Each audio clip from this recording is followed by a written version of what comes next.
Hi, wrestling fans. Thanks for clicking today's Dreaded Heroes report. I got a lot of news, some strange stuff too, just to satisfy you. Hey, it's going to be it appears that maybe Raw, this is just kind of breaking news here. Superstar Tyler Reks, he's now listed on the company's website as an alumni section, as well as infrequently announced talent departures due, I guess. This is often seems, that talent parted ways with sports entertainment organizations, so Tyler Reks may be gone. No more later. Former WWE developmental wrestler Marcus Owens, which I don't know who it is, issued a negative assessment of David Otunga's workability after watching him on television the other night. He says, "I swear, the guy is most unsafe." He says, "I've never seen him on TV." He wrote on Facebook, he said, "I'd rather work Sid Vicious back when he was in the Four Horsemen." LOL, he says. Not the first time Otunga's wrestling ability has kind of been publicly dismissed by fellow wrestlers, but Chris Masters stated in an interview following his release from WWE last year, he's got two left feet. Otunga does. He says, "Come on." He says, "Just watch him walk around the ring for about 5 minutes." The Gridiron Gang, by the way, starring Dwayne "The Rock" Johnson, is going to be airing on MTV this Sunday for you movie freaks, movie buffs. In case you missed it, I don't know who may have missed it, but not many. As reported over the weekend, Tammy Lynn Cinch will check out of her WWE-sponsored rehab program on Thursday. She was allowed to out of her rehab house on Saturday and make a surprise appearance at the Body Slam Wrestling Organization event, Elmwood Park, New Jersey, as manager of Damian Darling, her darling.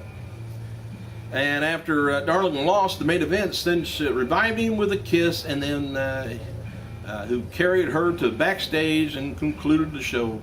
Tammy plans on immediately resuming her wrestling career after getting out of rehab, and has a show scheduled on Saturday, I guess. WWE Hall of Famer Superfly Snuka Jimmy is featured on WWE.com today.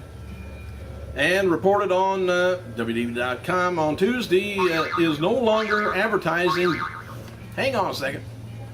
Sorry about that, I'm back. Hey, as reported Tuesday, WWE.com no longer advertising Beth Phoenix for next week's 4-hour Raw brand tour of, rather 4-event Raw tour of Australia.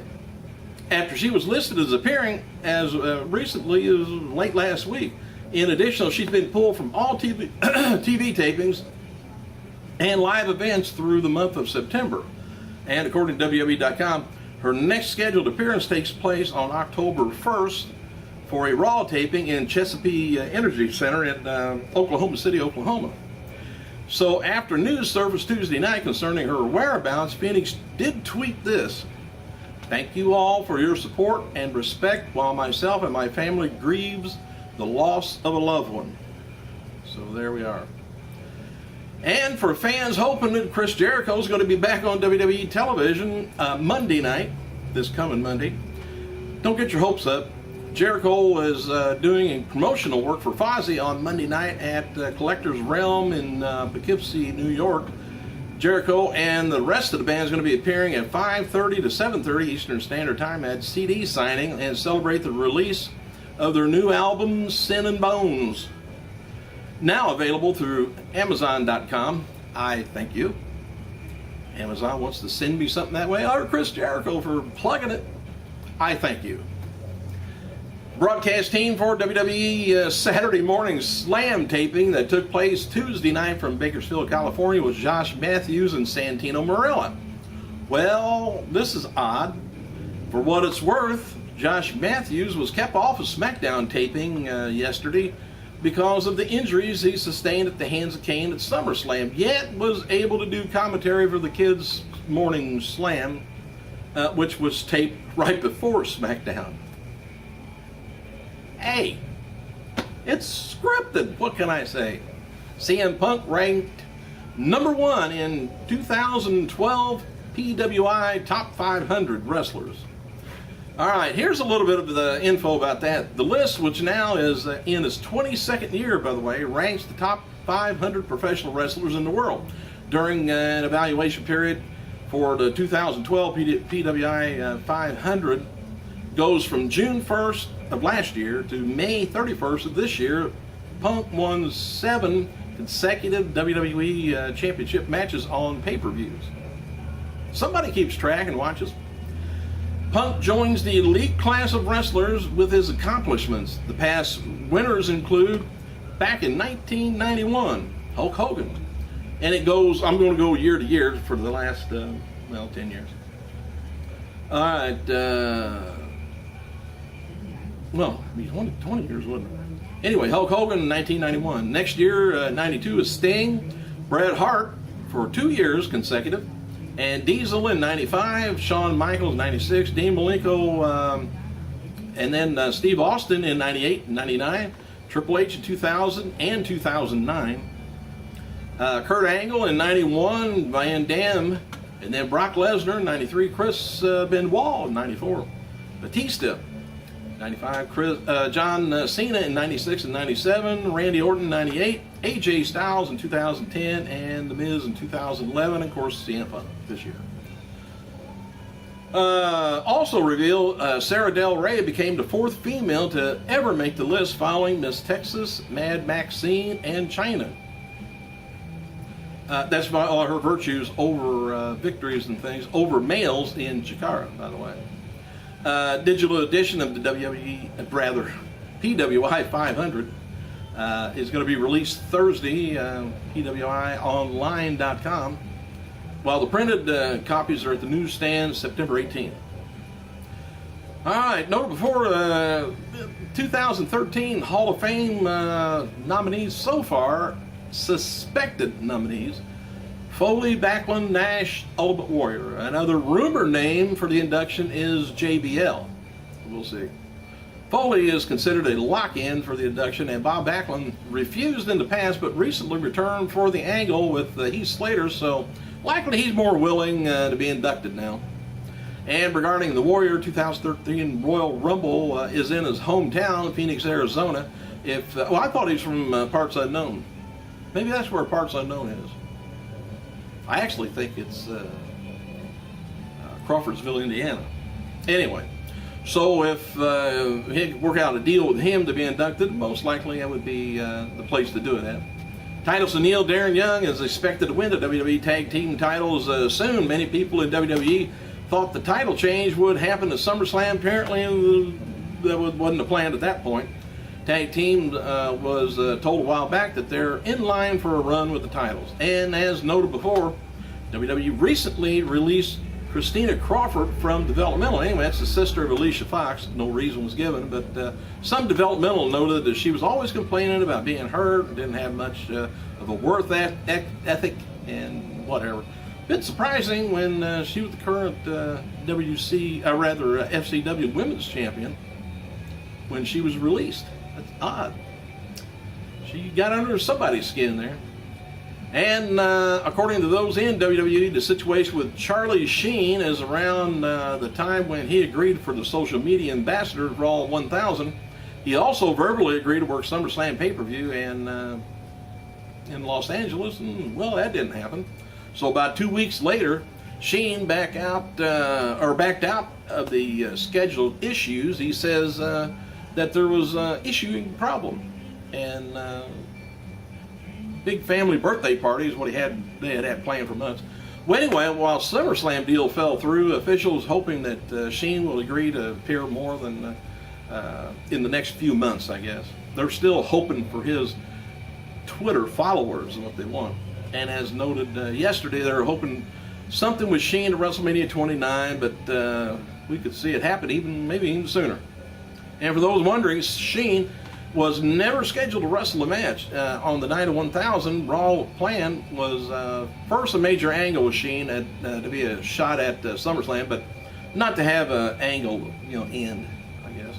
But the idea was for Bryant, who would challenge Sheen to show up at Raw each week, and when he appeared at SummerSlam, and that would have gotten WWE crazy media coverage that they want. WWE superstar Usos. Don't know which one, but one of them turned 27 years old today. Ezekiel Jackson, he's featured on the new issue of Muscle Magazine.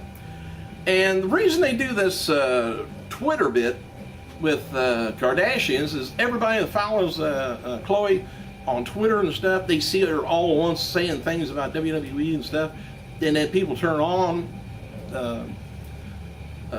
USA Network to watch that, and there goes the ratings through the roof. So they're trying to get those followers, and whoever follows Charlie Sheen on there, I don't know if he's got 1 million or so, try to get them over to WWE. So it could work out, but it's a temporary fix. Anyway, Roddy Piper's guests next week for the Rod podcast are Diamond Dallas Page, Ted DiBiase Sr. Piper's podcast can be heard every Thursday night, 8 to 10 p.m. on ToadHoppinNetwork.com. Randy Orton may end up being used as special guest referee at the Night of Champions heavyweight title match, expected to be Sheamus taking on Alberto. And noted before, Orton's time will be limited as his schedule is beginning to film 12 rounds reloaded in less than a month. So he won't be getting a title shot there for a while. If he does, he'll lose it real quick. Despite WWE dropping the FCW name in favor of NXT, they're going to be opening up a new recruiting website called FCWRecruit.com. The website features frequently asked questions, trips, and everything else needed for people to be interested in becoming a WWE superstar. There's also an application that you can fill out online, and there's some of the, you got to have to be athletic, charismatic, am I there yet? Determined, damn it, coachable, just ask my wife on that, professional, things like that. And this Thursday, Vicky Guerrero is going to be chatting with friends on myVickyGuerrero.com 2 to 2:30, or 2 to 3:30, I guess, Mountain Standard Time. Hornswoggle is going to be throwing out the first pitch at Miller Park, Milwaukee, Wisconsin. Today as the Milwaukee Brewers take on the Cubs. Game time is like 1 o'clock. And Kevin Nash noted on Twitter that the upcoming Caribbean Wrestling Bash Tour is going to be taking place in Aruba, which features the first pro tour for Cody Hall, son of Scott Hall. You gotta watch Aruba. A lot of people go there and don't come back. I don't want to go. All right, there's a brief article up looking at WWE's expansion in China in a Canadian paper. WWE Senior VP International Operations Ed Wells noted that WWE growth in China has consistently been in double digits since 2007. WWE officials have been talking about introducing a Chinese superstar to the roster. Good. WWE Hall of Famer Paul Ellering turns 59 years old, while Booker T's brother and former tag team partner Stevie Ray, never hear anything about. In fact, I think he helps out at the wrestling school in Texas. 54 years old. Mark Henry and Steven Regal are two talents working with Jim Ross, Gerald Briscoe, and others to look at prospects for WWE tryouts in Los Angeles this week.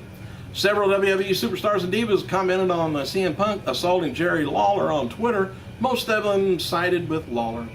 Might know. Michael Cole says general managers need to take action after being assaulted, after announcers are being assaulted lately. Another, let's see, we're going down here and trying to get. Bella Twins have announced they're going to be making an independent movie called Confessions of a Womanizer. The movie begins filming late September. No word when it's going to be out. Dark match before last night's taping. SmackDown was Ted DiBiase defeating Jack Swagger, which right now Hornswoggle could, and I probably could. And despite being advertised, Triple H and Rey Mysterio did not work last night's SmackDown taping in Bakersfield. Noted before, I was talking about Phoenix, let's see, dark match. John Cena defeated Big Show in a no DQ match. Middle of the match, Show cut a promo on Cena, but it ended up getting beat with the attitude adjustment. What else have I got? Oh, well, that might be about it. I got the rundown for SmackDown, but not spoilers, just the matches. But I'm about ready to run out of time. I thank you guys for clicking. I gotta go.